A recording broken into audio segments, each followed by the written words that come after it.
اور اس کے بعد جناب محمد رسول اللہ صلی اللہ علیہ وسلم کی صحیح حدیث جامع ترمذی کے حوالے سے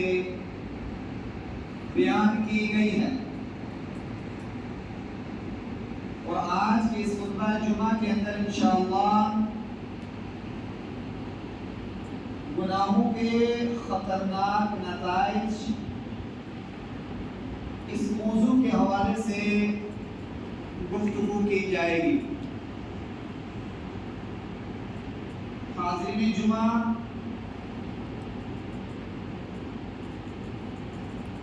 ایک انسان کی زندگی گزارنے کے لیے سب سے اہم چیز یہ ہوتی ہے کہ وہ اطاعت و فرما برداری میں زندگی گزارے،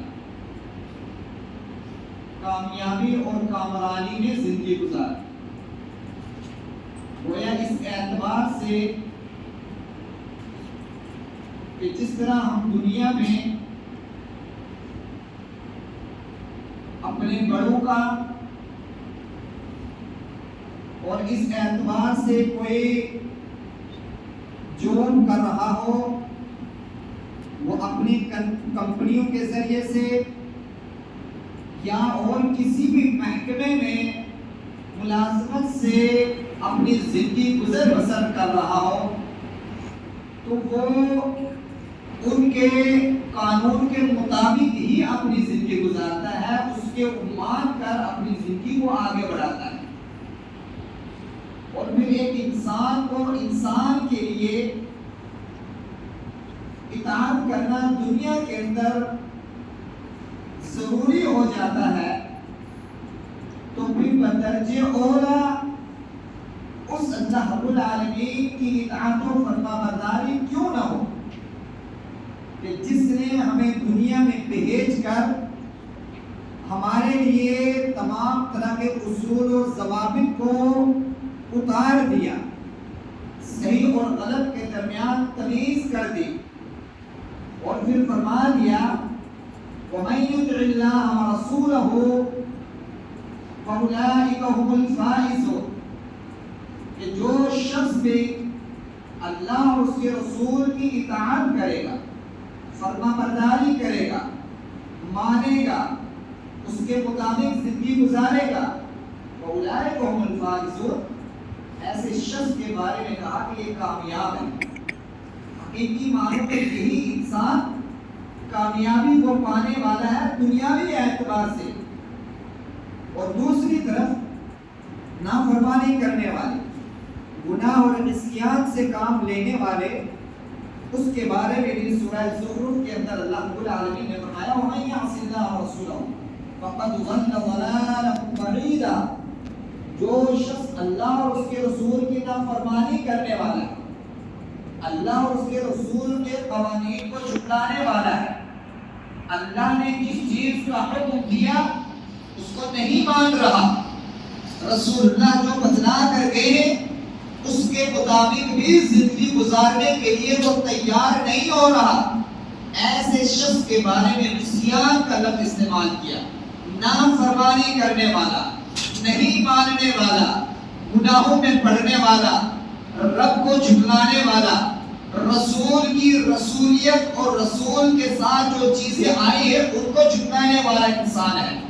فَقَدْ ضَلَّ ضَلَالًا بَعِيدًا، فرمایا کہ وہ دور کی گمراہی میں جا پڑا، وہ گمراہی میں ہے، اس کے لیے دنیا اور آخرت کے حوالے سے کوئی فائدہ ملنے والا اس کو کوئی فائدہ ملنے والا نہیں، اور اسی وجہ سے یہ دنیاوی اعتبار سے ہے، اور اخروی اعتبار سے بھی اللہ رب العالمین نے فرمایا کہ جو اطاعت و فرما برداری کرنے والے ہیں، ڈر کر زندگی گزارنے والے ہیں، انسان کا دل بسیج جاتا ہو جب رب کا قانون اس کے سامنے بیان کیا جائے، ڈر جائے، اس کا دل جنبش میں آ جائے، اس کا دل حرکت میں آ جائے، اس کے اعضاء و جوارح یہ چیز سمجھ لیں کہ یہ رب کی دی ہوئی ایک خوبصورت نعمت اللہ نے ہمیں نوازا ہے، اس جسم کو، ان آنکھوں کو، ان کانوں اور اس دل کی دھڑکن کو ہم اس اعتبار سے استعمال کریں جس طرح ہمیں بتلایا گیا ہے، ہمیں سکھلایا گیا ہے. ہمیں قرآن نے کہا ہے ان السمع والبصر والفؤاد كل اولئك كان عنه مسؤولا. اللہ رب العالمین نے فرمایا ان السمع والبصر والفؤاد، یہ کان جو چیزیں سنتے ہیں، کان کا لفظ اللہ رب العالمین نے اس آیت کے اندر پہلے رکھا. ایک انسان کو دیکھنے کی توانائی نہیں ہے، سلب کر لی ہے، چھین لی ہے، لیکن کان بات سننے کے لیے تیار ہے. کتنے ایسی چیزیں، ایسی مثالیں دنیا کے اندر موجود ہیں کہ جن کے پاس بینائی نہیں ہے لیکن قرآن کے حافظ ہیں، کان سے سن کر انہوں نے حفظ کیا ہے. تو گویا اس اعتبار سے یہ کان، والسمع والبصر یہ آنکھیں، والفؤاد یہ دل، یہ انسانی جسم کے ڈھانچے کے اعتبار سے بہترین زینت کے طور پہ اللہ رب العالمین نے ان خوبصورت نعمتوں سے نواز کر ایک انسان کو یاد دہانی کراتے ہوئے کہہ دیا والسمع والبصر والفؤاد کل اولئک کان عنہ مسئولا، کہ یہ تمام کے تمام جو چیزیں میں نے تمہیں دنیاوی زندگی میں عطا کی ہیں، ان تمام چیزوں کے بارے میں سوال کیا جائے گا، پوچھا جائے گا کہ اطاعت رسول اور اطاعت اللہ میں زندگی گزار کر آئے ہو یا نافرمانی اور عصیان میں زندگی گزار کر دنیا سے رخصت ہو کر آئے ہو. دنیا میں رہ کر آنکھوں کا غلط استعمال ہم کریں، سوال کا جواب دینا پڑے گا. کانوں کے ذریعے سے ہم آلات موسیقی کا استعمال کریں، جواب دینا پڑے گا. ہمارے دل کی دھڑکن کہاں اللہ سے کانپنے والی ہوتی ہے اور کہاں ہمارا دل دنیاوی لہو لعب میں بہک کر اور لہو لعب میں پڑھ کر کہاں ہمارا دل خوش ہوتا ہے. کل بروز قیامت جواب دینا پڑے گا اس چیز کے بارے میں. یہ نعمتیں اللہ نے اتاری ہیں، عصیان و نافرمانی کے لیے یہ نعمتیں ہمیں نہیں دی ہیں، ہمیں اللہ کی اطاعت اور فرما برداری کے لیے یہ نعمتیں اللہ رب العالمین نے ہمیں دی ہیں. اور اسی وجہ سے قرآن مجید کے حوالے سے دوسری آیتوں کے اندر بھی ان چیزوں کا ذکر کیا گیا ہے، لیکن خاص طور سے جس چیز کے بارے میں، وہ گناہوں کے بارے میں، کہ گناہ انسان کو کتنے خطرناک نتائج میں لا کھڑا کرتے ہیں. اس چیز کا ہم اپنی زندگی کے اندر احساس بھی کرتے ہیں. ہمیں ہر موڑ کے اوپر وہ چیزیں احساس دلاتی ہیں، ہمارا دل احساس دلاتا ہے. ہمارے وہ رشتہ دار جو نیکوکاری کے قدم کے اوپر چل پڑے ہیں، ہمارے قدم قدم پہ ہمیں بتلاتے ہیں، ہمارے علماء کرام ہمیں بتلاتے ہیں. اور اس سے پہلے قرآن تو خود یہ دعائی دے رہا ہے. سورہ تکویر کو اٹھا کر دیکھ لیجئے، قرآن کیا کہہ رہا ہے، فَأَيْنَ تَذْهَبُونَ، کہ تم کہاں جا رہے ہو؟ قرآن کو چھوڑ کر جا رہے ہو، محمد رسول اللہ کے فرمان کو چھوڑ کر جا رہے ہو، اس جوانی کو چھوڑ کر غلط طریقے کی طرف جا رہے ہو. اور محمد رسول اللہ نے فرما دیا ان المؤمن اذا اظلم كانت نقطة سوداء، کہ ایک مومن جب گناہ کرتا ہے، ایک مومن، ایک مسلمان جب گناہ کرتا ہے، کانت نقطة سوداء، ایک نقطہ اس کے دل کے اوپر پڑ جاتا ہے. کون سا نقطہ؟ نقطة سوداء، کالا نقطہ، گناہ کرنے کی وجہ سے. کیونکہ دل یہ اللہ کی دی ہوئی نعمت ہے، یہ ذکر اللہ سے کبھی خالی نہیں ہونا چاہیے. جب خالی ہے تو گویا ہمارے دل گناہوں میں لت بند ہے. اللہ کے نبی نے فرمایا نقطۃ سوداء، ایک کالا نقطہ اس انسان کے دل پہ پڑ جاتا ہے. فإن تاب، اگر وہ توبہ کر لیتا ہے، ونزع، اس کو چھوڑ دیتا ہے، سُقِلَ قلبہ، اللہ کے نبی نے فرمایا اس کے دل کو دھو دیا جاتا ہے. کون ہے دھونے والا؟ کون سی ذات ہے؟ وہ غفور الرحیم کی ذات ہے. کبھی پکار کر دیکھیے، کبھی آئیے تنہائی کے عالم میں، کبھی آئیے اپنی آنکھوں سے آنسو جاری کر کے، کبھی پکاریے اس ذات کو، کبھی گناہوں کو پشیمانی کے ذریعے سے رب کو منوانے کے لیے آئیے. وَسُقِلَ قَلْبُهُ، آپ توبہ کریں گے، آپ کے دل کو اطمینان ملے گا، آپ کے جسم کو سکون ملے گا، آپ کی ٹینشن ہلکی ہوگی، آپ کے معاملات جو دنیا کے اندر بکھرے ہوئے ہیں وہ سمٹ کر آپ کے سامنے حاضر ہو جائیں گے اور آپ کے کام کے اندر برکت آ جائے گی. اور آگے حدیث کا ٹکڑا اللہ کے نبی نے فرمایا وَإِن زَادَتْ حَتَّى يَعْلُوَ قَلْبُهُ، اگر انسان توبہ نہیں کرتا ہے، گناہ کو نہیں چھوڑتا ہے، گناہ میں پڑا ہوا ہے، دل آگے بڑھ رہا ہے، انسان کی خواہش آگے بڑھ رہی ہے، شیطان کی جنبش اور پکڑ میں وہ آ چکا ہے، اور جب گناہ پر گناہ کرنا ہے، اللہ کے نبی نے فرمایا حتی یعلو قلبہ، اس کا پورے دل کے اوپر وہ گناہ چھا جاتے ہیں اور پورا دل جو ہے اس کا سیاہ ہو جاتا ہے۔ اور قرآن کے اندر سورۃ المطففین کے اندر اللہ رب العالمین نے فرمایا کلا بل ران علی قلوبہم ما کانوا یکسبون، فرمایا کہ یہی وہ زنگ ہے، یہی وہ چیز ہے گناہوں کا جو انسان کے دل کے اوپر پکڑ بنا لیتا ہے، پھر وہ زنگ کبھی ختم ہونے والا نہیں ہوتا، الا یہ کہ اللہ رب العالمین اس کو ہدایت دے، اس کو توفیق دے دے۔ اور یہی ہے گناہوں کے خطرناک نتائج، یہی ہے انسان کی پوری زندگی کو ڈوب لے جانے والا، یہی وہ چیز ہے جو انسان کو دنیا میں لگا کر آخر سے غافل کر دیتا ہے۔ یہ دنیا کی مدہوشی ہے، یہ دنیا کا نشہ ہے، یہ دنیا کی طاقت اور پاور ہے۔ آج جو بھی پوری دنیا کے اندر ہلچل سی ہم دیکھ رہے ہیں، آپ دیکھ رہے ہیں، معائنہ کر رہے ہیں، یہ کوئی نیکی کا معاملہ نہیں ہے، یہ گناہوں کا معاملہ ہے، یہ شیطان کی پکڑ ہے، یہ شیطان کی اللہ کی طرف سے مسلط کیا ہوا عذاب ہے اور کچھ نہیں ہے۔ اور اسی وجہ سے دوسری حدیث کے حوالے سے اللہ کے نبی صلی اللہ علیہ وسلم نے فرمایا، حضرت عبداللہ بن مسعود رضی اللہ تعالی عنہ بیان کرتے ہیں ان للحسنۃ ضیاء فی الوجہ، نیکی کریے، نیکی کو پھیلائیے، دوسروں کے کام آئیے، مدد کیجیے، خیر خواہی کا مادہ رکھیے، دل کو نرم کیجیے، دوسروں کے لیے اپنے آپ کو جھکا کر رکھیے، نرم ہوئیے دوسروں کے لیے، نیکی کو پھیلائیے۔ اللہ کے نبی نے فرمایا ان للحسنۃ ضیاء فی الوجہ، کہ ایک انسان نیکی کرنے کی وجہ سے ضیاء فی الوجہ، اس کے چہرے کے اوپر نور آ جاتا ہے، چہروں پہ نور آتا ہے۔ نیکی کرنے کی وجہ سے آج ہم نہ جانے کون سی چیزوں کے ذریعے سے چہرے کو ہم منور کرتے ہیں، چہرے کی سجاوٹ کو ہم سجاتے ہیں، گھنٹوں لگا دیتے ہیں اس بناوٹ کے اوپر، لیکن نبی کا فرمان ان للحسنہ، آپ نیکی پھیلائیے، نیکی کیجیے، ضیاء فی الوجہ، قدرت کا نور آپ کے چہرے کے اوپر آئے گا۔ کتنی زندہ مثالیں ہمارے بیچ ایسی، اور کتنے ایسے مثالیں گزر چکی ہیں کہ ان کے چہرے چمکتے دھمکتے رہتے ہیں، جوانی تو جوانی ہے، بڑھاپے کا عالم میرے، ان کے چہروں سے نور ٹپکتا ہے، ان کو دیکھ کر آخرت کی یاد تازہ ہو جاتی ہے، ان کو دیکھ کر انسان گناہ کرتے ہوئے رک جاتا ہے۔ یہ اللہ کا نور ہے، نیکی کرنے والے انسان کے چہرے کے اوپر اللہ رب العالمین عطا کرتا ہے۔ اور دوسری قسم وَنُورًا فِي الْقَلْبِ، اس کے دل کے اندر بھی نور ڈال دیتا ہے اللہ رب العالمین، دل کے اندر نور۔ اور جب اللہ کا نور آ جائے، اللہ کی روشنی آ جائے، وہ دل دنیا کی کسی بھی طاقت سے ڈرنے والا نہیں ہوتا۔ جب نور ہے، ایمان ہے، جب ایمان ہے، توکل علی اللہ کا معاملہ ہے، جب توکل علی اللہ کا معاملہ اس دل کا ہوگا تو پھر اللہ اس کا حامی اور ناصر ضرور رہے گا۔ آپ نیکی کیجیے، دل مضبوط ہوگا، آپ کا چہرہ مضبوط ہوگا۔ اور آگے فرمایا وسعۃ فی الرزق،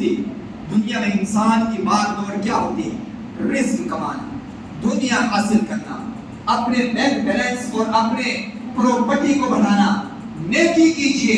فائدہ سنیے، وسعۃ فی الرزق، آپ نیکی کریں گے، آپ کے رزق کے اندر وسعت ڈال دے گا اللہ تعالیٰ۔ یہ نیکی کا فائدہ، یہ نیکی کے بارے میں اللہ کے نبی نے فرمایا۔ رزق میں فراوانی چاہتے ہیں، رزق کو کشادہ چاہتے ہیں، رزق بھلے پھولے اور ترقی ہو ہمارے رزق کے اندر۔ ہر ایک انسان کی یہی آرزو، یہی تمنا، یہی رونا، یہی نگر ڈگر، ہر جگہ یہی معاملہ نظر آتا ہے۔ لیکن اگر وسعت چاہتے ہیں رزق کے اندر تو نیکی کیجیے، نیکی کو پھیلائیں، نیکی کے ذریعے سے کچھ نہیں تو کسی سے ملے، مسکراہٹ کے ذریعے مل، مصافحہ کر لیجیے، سب سے بہترین نیکی، سب سے عمدہ نیکی۔ یہ بھی نہیں ہو رہا تو راستے پر چلتے ہوئے کسی ادنا سی چیز کو آپ دور تو کر لیجیے۔ کتنا احساس ہو نیکی، لیکن کتنی برکت اللہ رب العالمین ڈالنے والا ہے۔ اور آگے فرمایا وَقُوَّةً فِي الْبَدَنِ، صرف چہرے پر نور نہیں، صرف دل کے اندر روشنی نہیں ہوتی، وسعت رزق کے اندر نہیں، وقوتاً فی البدن، انسان کے جسم کے اندر توانائی اللہ رب العالمین ڈالے گا، قوت ڈال دے گا، انسان مضبوط ہو جائے گا. انسان کے اعضاء و جوارح اس اعتبار سے مضبوط ہیں کہ وہ غلط کسی بھی چیز کو برداشت نہیں کرے گا. یہ فائدہ ہے نیکی کا. اور فرمایا وہ محبتاً فی قلوب الخلق، سب سے عمدہ چیز رسول اللہ نے بیان فرمائی. آج ہم طاقت کے ذریعے سے اپنے دشمنوں کے اندر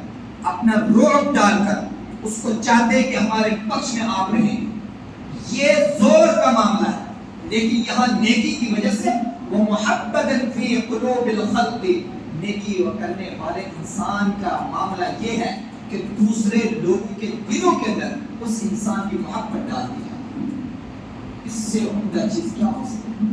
اس سے بہترین چیز کیا ہو سکتی ہے؟ کون نہیں چاہتا کہ میری اس سے محبت ہو دینی معاملات کے اندر؟ کون نہیں چاہتا کہ جو بغض اور حسد کے مارکیٹنگ کے اندر ہم پڑے ہوئے ہیں یہ دفن ہو جائے، یہ بھسم ہو جائے اور نیکی کے راستے کو ہم اپنا لیں؟ کون نہیں چاہتا کہ محبت کے پیمانے کو بڑھایا جائے نیکی کے اعتبار سے؟ یہ ہے نیکی کی وہ مثال جو رسول اللہ نے بیان فرمائی. اور آگے فرمایا وَإِنَّ لِلسَّيِّئَاتِ، جو شخص گناہ کرتا ہے، گناہ کرنے والا انسان، نیکیوں سے دور دور تک کوئی رابطہ نہیں ہے، اللہ کے نبی نے فرمایا سوادن فی الوجہ، اس کے چہرے کے اوپر ہم سیاہ کر دیں، اس کے چہرے کو ہم تاریک بنا دیں. بس ظاہر دیکھنے میں انسان کتنا خوبصورت کیوں نہ ہو، لیکن وہ چیز انسان کو کبھی نہیں مل سکتی جو نیکی کی وجہ سے انسان کے چہرے کے اوپر چمکتی اور دمکتی ہے. بظاہر گناہ کرنے کی وجہ سے انسان چاہے کچھ بھی چھپا لے، لیکن جو قدرت کا نظام ہے اس کا چہرے کے اوپر وہ حیا ہو کر رہے گا، اس کا چہرہ کالا ہو جاتا ہے. وَظُلْمَةً فِي الْقَلْبِ، اور اس کے دل کے اندر اللہ رب العالمین تاریکی ڈال دیتا ہے، اس کے دل کو سیاہ کر دیتا ہے، اس کے دل کے اوپر گناہوں کو بھر دیتا ہے، اس کا دل خائف اللہ سے ہٹ کر دنیا کی طرف ہو جاتا ہے، اس کے دل کے اندر میں نیکی نہیں رہتی. فرمایا وَوَهْنًا فِي الْبَدَنِ، اس کے جسم کو کمزور کر دیا، جسم کمزور گناہ کرنے کی وجہ سے، گناہ و عصیان میں پڑھنے کی وجہ سے، گناہوں کے خطرناک نتائج میں اس سے بڑی خطرناک نتائج اور اس سے بڑی بربادی اور کیا ہو سکتی ہے کہ انسان کا چہرہ، انسان کا دل، انسان کا جسم کالا ہے، سیاہ ہے، کمزور پڑا ہوا ہے، بظاہر جوان نظر آ رہا ہے لیکن اندر سے کمزور ہے، بظاہر دیکھنے میں 25 سے 30 سال کا ہے لیکن اندرونی ڈھانچہ اس کا ختم ہو چکا ہے. گناہ کرنے کی وجہ سے، عصیان اور نافرمانی کرنے کی وجہ سے، اللہ کے عذاب کو دعوت دینے کی وجہ سے اس کے دل کو، اس کے بدن کو اللہ رب العالمین نے کمزور کر دیا، ہلکا کر دیا. اور آگے فرمایا وَنَقْصًا فِي الرِّزْقِ، صرف یہی تک کا معاملہ نہیں ہے، گناہ کتنا خطرناک ہے، گناہ انسان کی زندگی پر کتنا برا اثر ڈالتا ہے. فرمایا وَنَقْصًا فِي الرِّزْقِ، اس کے رزق کے اندر تنگی آ جائے، اس کے رزق کو اللہ رب العالمین تنگ کر دیتا ہے. بظاہر وہ دن اور رات اسی چیز میں مگر ہے لیکن اس کا رزق کم ہے، کمی بڑھنے والا ہے، برکت نہیں آنے والی ہے. اس کے رزق کے اندر اس کو وہ خوشی محسوس نہیں ہونے والی ہے جو خوشی نیکی کرنے کے بعد محسوس ہونی چاہیے. اللہ کے نبی صلی اللہ علیہ وسلم نے فرمایا وَبُغْضًا فِي قُلُوبِ الْخَلْقِ، اور فرمایا کہ گناہ کرنے والا انسان جو ہے یہ دنیا والوں کے دلوں کے اندر اس انسان کے تحت بغض ڈال دیا، نفرت و عداوت ایسے انسان کے بارے میں دوسروں کے دلوں کے اندر ڈال دی جاتی ہے. کیوں کہ گناہ کے خطرناک نتائج میں سے یہ سب سے بڑا نتیجہ انسان کو ملتا ہے کہ اس کے دوسرے دلوں کے اندر دشمنی ہے. کیوں کہ اللہ رب العالمین کے نافرمانی کرنے والا انسان ہے تو وہ کیسے دوسروں کی محبت کا محتاج، کیسے دوسروں کی محبت کے تحت وہ اپنے آپ کو تیار کر سکتا ہے؟ کیوں کہ اللہ کو بھول چکا ہے، نافرمانی کر چکا ہے، اور رب ہی ہے جو دوسروں کے دلوں کو جوڑنے والا ہے. وہ بغض، وہ عداوت، وہ دشمنی اللہ رب العالمین ڈال دیتا ہے. اور اسی وجہ سے اللہ کے نبی صلی اللہ علیہ وسلم نے مسلم احمد کے حدیث کے حوالے سے فرمایا ایاک والمعصیہ، کہ گناہوں سے بچو، ایاک والمعصیہ، گناہوں سے بچو، فإن بالمعصیة حل سخط اللہ علیہ، کیونکہ گناہ، نافرمانی، یہ معصیت، یہ اللہ کے عذاب اور اس کے غضب کو دعوت دینے والی چیز ہے۔ گناہ اللہ کے عذاب کو، اللہ کی ناراضگی کو، اللہ کی جنبش کو، اللہ کے غضب کو دعوت دینے والی چیزیں ہوتی ہیں۔ جو انسان گناہوں سے نہیں بچتا، جو انسان نافرمانی کرنے والا ہے، جو انسان کتاب اللہ کے اوپر عمل نہیں کرنے والا ہے، جو انسان رب کو صحیح معنوں میں اس کی ربوبیت کے تقاضے کو پورا نہیں کرنے والا ہے، ایسے انسان کے لیے اللہ رب العالمین سخت ہو جاتا ہے۔ اور سورۃ النحل کے اندر اللہ رب العالمین نے فرمایا وَمَن يُهِنِ اللَّهُ فَمَا لَهُ مِن مُكْرِمٍ، کہ جس شخص کو اللہ رب العالمین تباہ و برباد کر دے، اس کی اہانت کر دے، اس کو ذلیل اور رسوا کر دے، فَمَا لَهُ مِن مُكْرِمٍ، کہ دنیا کے اندر کون شخص ہے جو اس کو عزت سے نواز دے، کون شخص ہے جو اس کو عزت دے دے، جبکہ اللہ رب العالمین نے اس کو دھتکار دیا ہے، اس کے اوپر غضب نازل کر دیا ہے، اس کے گناہ، اس کے زندگی گزارنے کے ایام کی وجہ سے، نافرمانی کی وجہ سے، گناہ کرنے کی وجہ سے اس کو اللہ رب العالمین نے ذلیل کیا ہے، تو دنیا میں کوئی بھی طاقت نہیں ہے جو اس کو عزت دے دے، جو اس کو شرف و بلندی اور تکریم و تعظیم دے دے، ایسا کوئی شخص دنیا کے اندر نہیں ہے، کیونکہ رب کا قانون اٹل ہے، رب کا فیصلہ اٹل ہے، رب کی اتاری ہوئی کتاب کے وہ نصوص ہماری زندگی کے اندر اصلیت کے مقام کو رکھنے والے ہیں۔ جب ہم ایک اصل چیز کو چھوڑ کر غیر اصل کی طرف، اصل کو چھوڑ کر نقل کی طرف ہم جب ان چیزوں کی طرف جائیں گے تو پھر اصل کا مادہ ہمارے بیچ نہیں ہے۔ جب ہم غیر اصل کی طرف ہیں تو پھر اللہ رب العالمین کی عزت اترے گی، یا اللہ رب العالمین کی طرف سے اہانت اور ذلت اور رسوائی ہمارا مقدر بنے گی۔ یہی چیز ہمارے اوپر ہے، یہی معاملہ ہمارے بیچ ہے، یہی چیزیں اور اسی چیز میں رہنے میں ہم اپنے آپ کو خوشی محسوس کر رہے ہیں۔ اور اسی وجہ سے اللہ کے نبی صلی اللہ علیہ وسلم کی وہ حدیث میں آپ کے سامنے بیان کر دوں۔ اللہ کے نبی نے فرمایا وَلَمْ يَنْقُضُوا عَهْدَ اللَّهِ وَعَهْدَ رَسُولِهِ، ذرا غور سے سنیے، اللہ کے نبی نے جو یہ پیشین گوئی کی، یہ جو بات کہی ہے، آج حرف بحرف پوری ہوتی ہوئی نظر آ رہی ہے۔ وَلَمْ يَنْقُضُوا عَهْدَ اللَّهِ وَعَهْدَ رَسُولِهِ، کہ جو شخص اللہ کے عہد کو، رسول کے عہد کو چھوڑ دینے والا ہے، يَنْقُضُوا عَهْدَ اللَّهِ وَعَهْدَ رَسُولِهِ، نہیں ماننا ہے، چھوڑ دینا ہے اللہ اس کے رسول کا عہد، قرآن اور حدیث نہیں ماننے والے، چھوڑ دینے والے، اللہ کے نبی نے فرمایا إِلَّا صَدَّقَ اللَّهُ عَلَيْهِمْ عَدُوًّا مِّنْ غَيْرِهِمْ، کہ اللہ رب العالمین ایسی قوم کے اوپر، ایسے لوگوں کے اوپر ان کے غیر دشمنوں کو ان کے اوپر نافذ کر، جو قوم نہیں ماننے، دوسرے لوگ عدو غیرہم، وہ دشمن جو دوسرے ان کو تمہارے اوپر مسلط کرتے ہیں۔ کہ یہ بات نہیں کہ یہ معاملہ آج اس قوم کے اوپر نہیں ہے، ہمارا سب کچھ۔ اور آگے جو حدیث کے الفاظ ہیں وہ سنیے، اللہ کے نبی نے فرمایا فَأَخَذُوا بَعْضَ مَا فِي أَيْدِيهِمْ، تمہاری کمائی میں سے، تمہارے روپے اور پیسے اور بزنس اور تجارت میں سے، فَأَخَذُوا بَعْضَ فِي أَمْوَالِهِمْ، وہ بعض حصہ تمہارے مال سے لے لیں، کھینچ لیں، چھین لیں، کسی بھی اعتبار سے تمہارے مال کے اندر کمی کریں۔ آج یہ معاملہ حق بحق اس امت کے اوپر ثابت ہوتا ہوا نظر آ رہا ہے کہ کمائی ہماری ہے، انسان سب کچھ کرنے کے لیے تیار ہے، لیکن غیر ہمارے اوپر مسلط ہے، غیر ہمارے اوپر جنبش بنائے ہوئے، پنجہ گاڑے ہوئے موجود ہیں۔ لیکن یہ قوم ہے جس قوم کے رہبر، جس قوم کے لیڈر، جس قوم کے آقا پوری دنیا کو ایک ہدایت صراط مستقیم کے اوپر لا کر کھڑا کر دیا، اس قوم نے دنیا کے اندر اس امت کو، اس گروہ کو اور آنے والی ہر ایک طاقت کا مقابلہ کر کے ایمان کی روشنی کو پہنچا کر اللہ کے عہد کو پورا کیا، رسول کے عہد کو پورا کیا، اللہ سے ڈر کر، رسول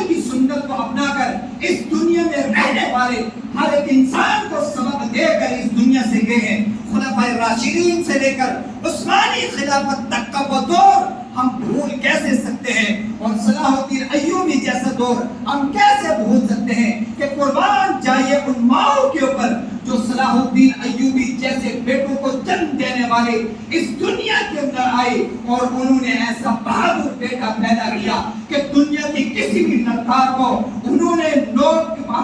اپنے پاؤں کی نوک کے اوپر رکھ کر دنیا کو ایمان کی دولت کے ذریعے سے محبت کا پیغام دیا، اصول کا پیغام دیا، شریعت کو نافذ کیا، اور نافذ کرنے کے بعد میں دنیا کے اندر بتایا کہ انسانیت حقیقت میں کیا ہے، انسان معنی کس چیز کا ہے، اور یہی اسلام کا پیغام ہے، یہی قرآن کا پیغام ہے۔ جس قوم نے اس کو اپنایا، جس قوم نے اس کے اوپر عمل پیرا ہوا، وہ دنیا کے اندر سرخرو ہو کر، اوپر اٹھ کر، رفعت کے اندر جا کر اس چیز کے ذریعے سے زندگی گزاری۔ اور جس قوم نے اس چیزوں کو چھوڑا، ایمانات کو چھوڑا، گناہوں کے اندر پڑی، عصیان اور نافرمانی کے اندر پڑی، اللہ کے نبی صلی اللہ علیہ وسلم نے فرما دیا تھا ان اللہ یرفع بهذا الكتاب اقواما ويضع به آخرین، کہ یہی وہ کتاب ہے جس نے اس کتاب کے ذریعے سے بہت سی قوموں کو رفعت اور بلندی اور عظمت اور تعظیم کے اس اعلیٰ مقدار تک پہنچایا، اور یہی وہ کتاب ہے جس نے اس کو چھوڑا، اس کو بھولا، عمل نہیں کیا، اپنی زندگی میں نافذ نہیں کیا، اسی کتاب کے ذریعے سے انہوں نے ذلت اور رسوائی کے ذریعے سے اپنی زندگی گزاری۔ اور آج یہی ہمارا مقدر بنی ہوئی ہے۔ نوجوانوں، آج یہی چیز ہمارے بیچ ہے۔ آج ہم اللہ رب العالمین کو بھول بیٹھے ہیں، آج ہم رسول اللہ کی تعلیمات کو بھول بیٹھے ہیں۔ آج ہمارا مقصد، آج ہمارا مشن کیا ہونا چاہیے؟ ہمارے چہرے کے اوپر نورانی چہرہ ہو، ہمارا معاملات ایسے ہوں کہ دوسرے دیکھ کر ہمارے لیے ہماری مثال قائم کرے، ہم معاشرے کے اندر نکلے تو امن و سلامتی کا پیغام عام کریں، ہم دوسروں کے یہاں جائیں تو امر بالمعروف والنہی عن المنکر کے ان چیزوں کو ہم بلند کریں۔ لیکن آج ہمارا معاشرہ، آج ہمارا ماحول یہاں تک آ چکا ہے کہ اللہ کے نبی صلی اللہ علیہ وسلم کی وہ حدیث بھی ہمارے سامنے ہو، لم تظہر الفاحشہ فی قوم قط حتی یعلنوا بها الا فشا، کہ تمہارے بیچ ایک قوم ایسے آئے گی یا تم ایسے پڑھاؤ کے اوپر آ کھڑے ہوگے کہ تمہارے اندر وہ تمام کی تمام چیزیں آ جائیں گی جو تم سے پہلے کے لوگوں کے اندر وہ چیز موجود نہیں تھی، یعنی گناہوں کے حوالے سے، عصیان و نافرمانی کے حوالے سے ایسی جگہ پہنچ جاؤ گے کہ تم سے پہلے لوگوں کے اندر وہ چیز موجود نہیں تھی، وہ گناہ موجود نہیں تھی، اور وہ عام ہو جائیں گے۔ اللہ کے نبی نے فرمایا فیہم الطاعون او الاوجاع، کہ جب یہ چیز آ جائے گی تو تمہارے اندر اللہ رب العالمین ایسی بیماریوں کو اٹھائے، ایسی بیماری آئیں گی کہ تم سے پہلے کے لوگوں کے اندر وہ بیماریاں موجود نہیں تھیں۔ آج کون سی نئی دن کوئی نہ کوئی نئی بیماری، کورونا جیسی بیماری، طاعون جیسی، کینسر جیسی، ایسے مرض کے اندر انسان مبتلا ہو رہا ہے کہ جو پہلے کے لوگوں کے اندر موجود نہیں، اور یہ واحد ایک ہی سبب ہے کہ انسان گناہوں سے اپنے آپ کو بچائے، بیماریاں دور ہو جائیں۔ جب انسان گناہوں کے اندر جاتا ہے تو طرح طرح کی بیماریاں بھی اللہ رب العالمین بتاتا ہے۔ یہ آزمائش ہے، یہ پکڑ ہے رب کی طرف سے۔ بہت جلدی اگر ہم اللہ کی طرف رجوع نہیں کر پائے، جتنا جلدی ہم اللہ کو نہ بھلا پائے، تو یہ حالات ہمارے اوپر یوں ہی بنتے ہوئے گھنے بادلوں کی طرح ہمارے اوپر سائے کرنے والے ہیں، جس کے ذریعے سے عذاب کے علاوہ اور کوئی چیز نازل ہونے والی نہیں۔ آخر اللہ رب العالمین سے دعا ہے کہ مولا کریم کو اپنے حرام میں نیک اعمال کرنے کی توفیق عطا فرما، مولا کریم کو ہمیں گناہوں سے بچنے کی توفیق عطا فرما، مولا کریم کو ہماری زندگی کو اسوہ رسول کے مطابق زندگی گزارنے کی توفیق عطا فرما، مولا کریم کو ہمیں قرآن سے جوڑ، مولا کریم کو ہمیں رسول اللہ کی صحیح حدیث سے جوڑ، مولا کریم کو ہمارے دلوں کے اندر الفت محبت کو بھر دے، مولا کریم کو ہمارے دلوں کو ایک کر دے، مولا کریم ہمارے دلوں کے اندر جو دوسروں کے تئیں بغض، عداوت، حسد، کینہ، کوئی بھی ایسی بیماری موجود ہے، مولا کریم کو دور کر، مولا کریم کو ہمیں ایمان کی دولت سے مالا مال کر، مولا کریم جب تک ہم دنیا کے اندر زندہ رہیں تو ایمان کی حالت میں زندہ رہیں، اور جب ہمارا خاتمہ ہو تو لا الہ الا اللہ محمد رسول اللہ ہماری زبان کے اوپر اقول قولی ھذا واستغفر اللہ لی ولسائر المسلمین.